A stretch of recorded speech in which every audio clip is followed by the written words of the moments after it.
तुमने घर के अपने पिताजी से पैसा लाते हो बनाने के लिए? तुमने राशन बांटा है तो पिताजी ने क्या बात है?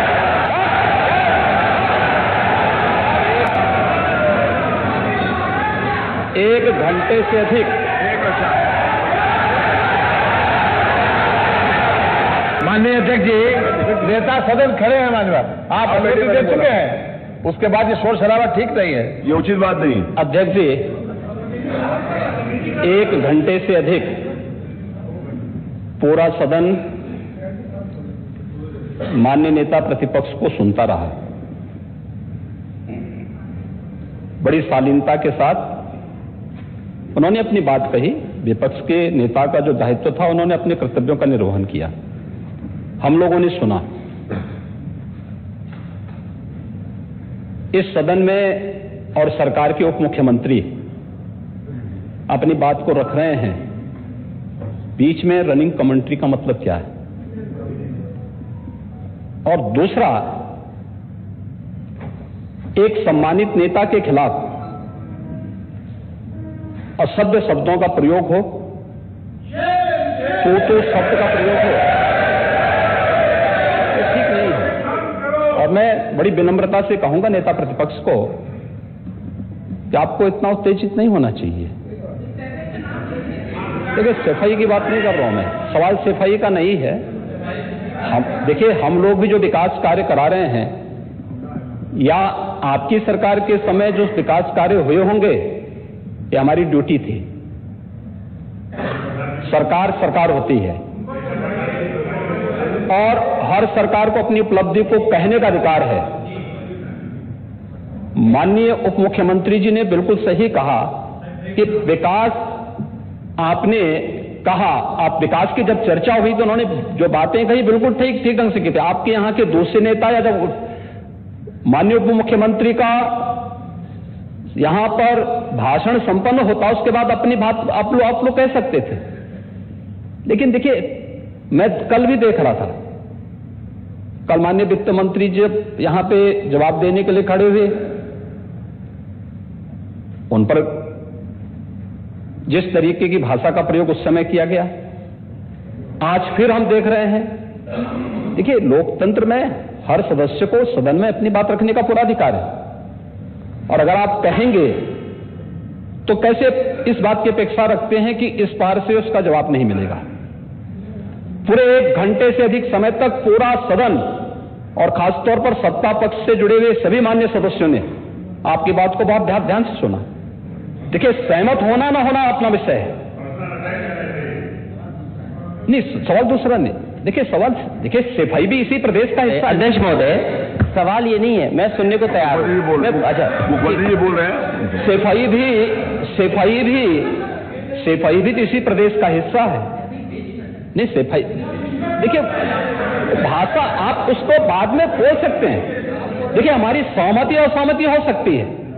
देखिए, हमारी असहमति असहमति हो सकती है किसी बात पर, हम बाद में इस बात को करेक्शन करा सकते हैं। लेकिन तो मैंने शब्द का प्रयोग नहीं किया जाना चाहिए और किसी भी असभ्य भाषा का प्रयोग नहीं होना चाहिए।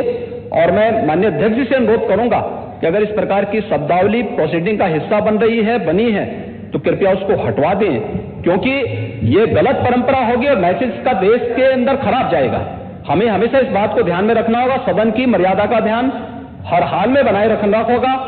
दूसरा, जब एक सदस्य बोल रहा हो तो सदस्य के बीच, और खासतौर पर उप मुख्यमंत्री बोल रहे हैं, तो बीच में रनिंग कमेंट्री करना, बीच में धमकी देना, ये चीजें ठीक नहीं है। और मुझे लगता है सदन की मर्यादाएं इससे आहत होती हैं, कोई भी इसको नहीं स्वीकार करेगा। और मैं विनम्रता से कहूंगा, माननीय नेता प्रतिपक्ष को उनका सम्मान है, वे सबसे बड़े विपक्षी दल के नेता हैं, और मुझे लगता है कि इस मर्यादा की अपेक्षा केवल सत्ता पक्ष से ही न करें, विपक्ष भी उस मर्यादा का पालन करेगा तो दोनों का सम्मान बना रहेगा, और ये सम्मान दोनों का बना रहे।